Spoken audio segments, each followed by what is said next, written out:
Hey, amazing fans! Welcome to another relaxing moment with VIVA'S stories. Before we dive into the drama, don't forget to subscribe, smash that like button, and share your thoughts in the comments. Your support means the world to us. Now, grab a seat, sit back, relax, and let's journey into the story together. It was a morning that shimmered with promise. The skyline glowed gold as the sun crept up over the city, casting light across a rooftop terrace that smelled of blooming jasmine and fresh ambition. Elena Brooks stood barefoot on the tiles, silk robe wrapped around her waist, a warm mug of tea cradled in her palms. Her phone buzzed, a flood of texts and emails. The $1 million retail deal had closed. Her skincare brand, Elixir by Elena, had gone from boutique to national. She had built it from nothing. From kitchen sink batches of sugar scrubs and mismatched bottles. From late nights and overdrafts. From instinct, obsession, and pain. Every product told a story. Every scent had a memory. And now the world was finally listening. Inside, Derek made breakfast. Eggs, toast, coffee. Everything just how she liked it. He smiled when she walked in. Said they were a power couple now. And in the guest room, formerly her workspace, Lana was sleeping in. Elena's half-sister. Younger. Wilder. Trouble in heels. They had reconnected after years of silence. Lana had cried on her couch after a breakup, claimed she had nowhere else to go. Elena gave her a room.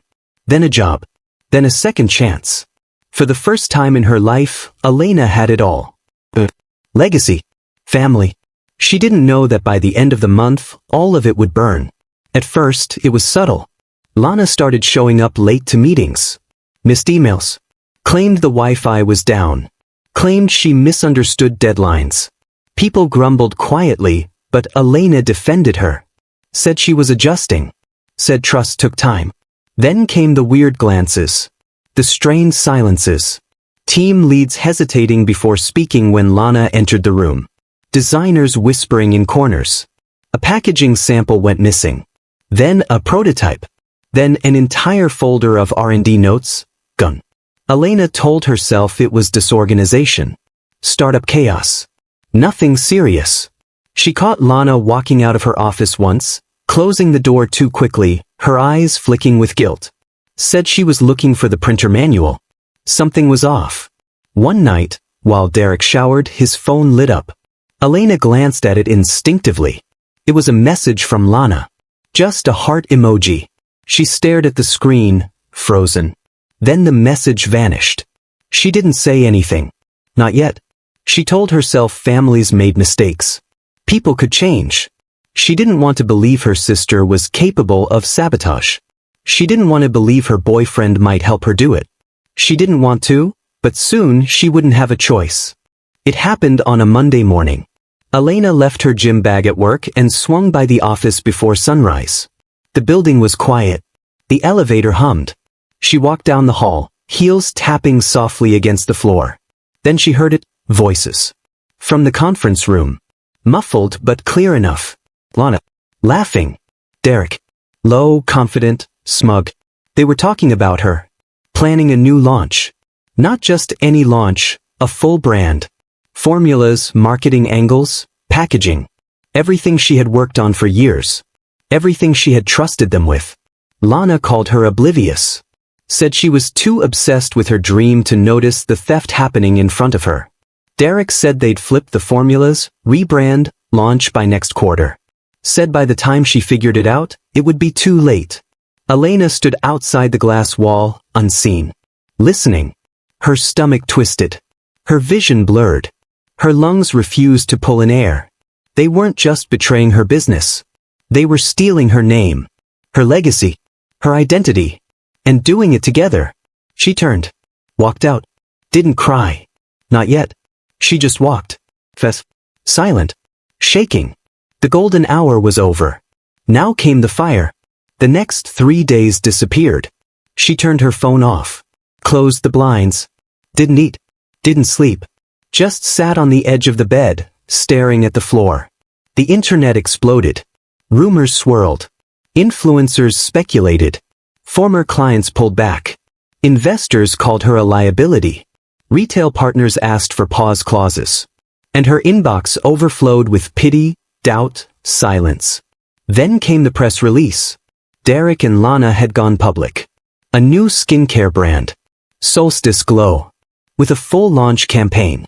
Photos, packaging, tone, all eerily familiar. They didn't even bother changing the bottle shape. She scrolled through the press kit, expressionless. It was her work, her formulas, her brand voice. Even the tagline had been twisted. The betrayal was complete. And yet, underneath the despair, a flicker. Something ancient, cold, steady. Not sadness. Strategy. She walked to the mirror. Her face was pale, lips cracked, but her eyes? Focused. They thought they buried her. They didn't know she was a seed. She made one call. Jamal Reyes. He was the only person she trusted who didn't owe her anything. They met in college, a brilliant strategist who never chased the spotlight. While Elena perfected product textures, Jamal devoured books on market psychology and business warfare. He answered on the first ring. He had already heard the news.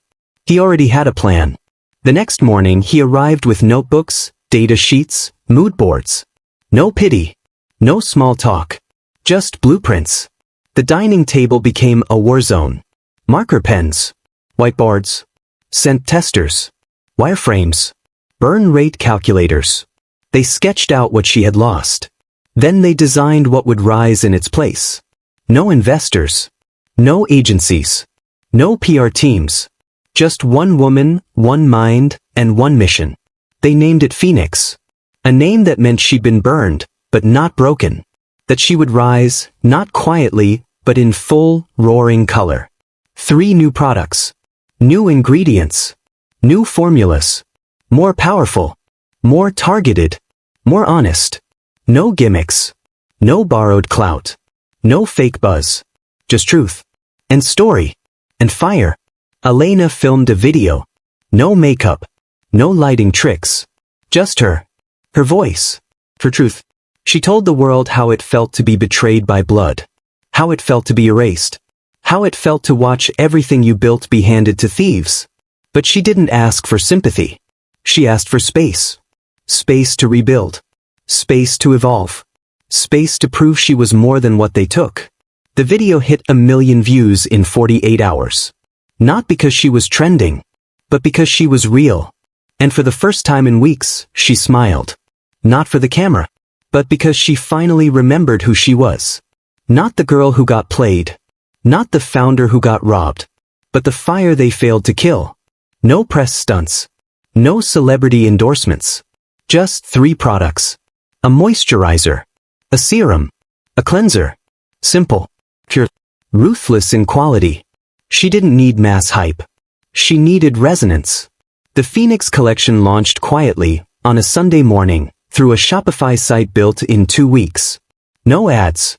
Just a single post. One video. One story. It wasn't polished. It wasn't rehearsed. She looked into the lens and spoke. Spoke of betrayal. Of ownership. Of rising from nothing. Again, she didn't mention names. Didn't cry. Didn't rage. She just told the truth. And the internet lit up. 1 million views. Then 2. Then 10. Comments flooded in from women who had been silenced, stolen from, sidelined. They didn't just buy the product. They became the movement. The orders overwhelmed the site. The factory ran overtime. Her name was trending, not because of a scandal, but because of strength. She didn't just launch a line. She started a resurrection. The world took notice. Podcasts, business columns, YouTube channels. Everyone wanted to know how a woman destroyed by betrayal had turned ashes into architecture. She stood on stage in Paris. Lights hot on her skin. Crowd hushed. She held the mic like a weapon. Told them what no spreadsheet could show. That greatness doesn't come from perfect launches. It comes from clawing your identity back from the people who tried to steal it. She didn't name Lana. Didn't name Derek. She didn't need to. Because the story wasn't about them anymore. They were just footnotes. She was the headline. The entrepreneur who lost everything and built something stronger. Not in spite of the betrayal, but because of it. Across the city, the mood had shifted. Solstice Glow was faltering. The glitzy launch couldn't hide the cracks. Reviewers called the products unoriginal. Influencers whispered about shady shipping practices. And then it happened. An internal email leaked. Proof of stolen formulas. Evidence of coordinated sabotage. Lana blamed Derek. Said he pushed too hard. Derek blamed Lana. Said she was reckless. Their investors backed out. Stores pulled shelves. What was supposed to be their empire turned into a cautionary tale. They had stolen the recipe, but not the soul, because passion can't be faked, and legacy can't be stolen. Within 12 months, Phoenix by Elena Brooks was everywhere. London, South Africa, Tokyo. Beauty editors called it the most authentic brand in years. And behind the curtain, things were evolving. Maya, her former assistant, had become CEO. Loyal. Unbreakable. Jamal took on global strategy. His vision scaled the brand faster than any VC could dream. And Elena? She became more than a founder. She became a force. She didn't just build a brand. She built a blueprint. For creators who had been underestimated. For women told to stay quiet. For anyone who had been burned and chose to rise. She gave talks. Built incubators. Started a scholarship fund. People asked if she was dating again. If she'd forgiven. She smiled. Said peace was private. What she was building now wasn't for show. It was for legacy. One night, after a long shoot and a silent sunset, she sat alone in her study. Lit a candle. Pulled out a journal. And wrote a letter. To Lana. To Derek. Not out of anger. Not out of regret. But because the story deserved closure. I don't hate you. Not anymore.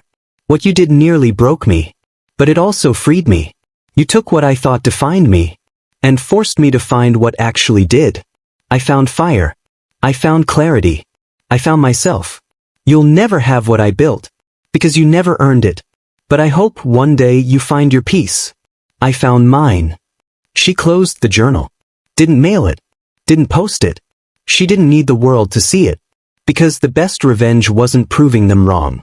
It was proving herself right. And Elena Brooks? Wasn't just back. She was unstoppable. Thank you for watching. Make sure you like and subscribe. Don't forget to turn on the notification bell for newly created content.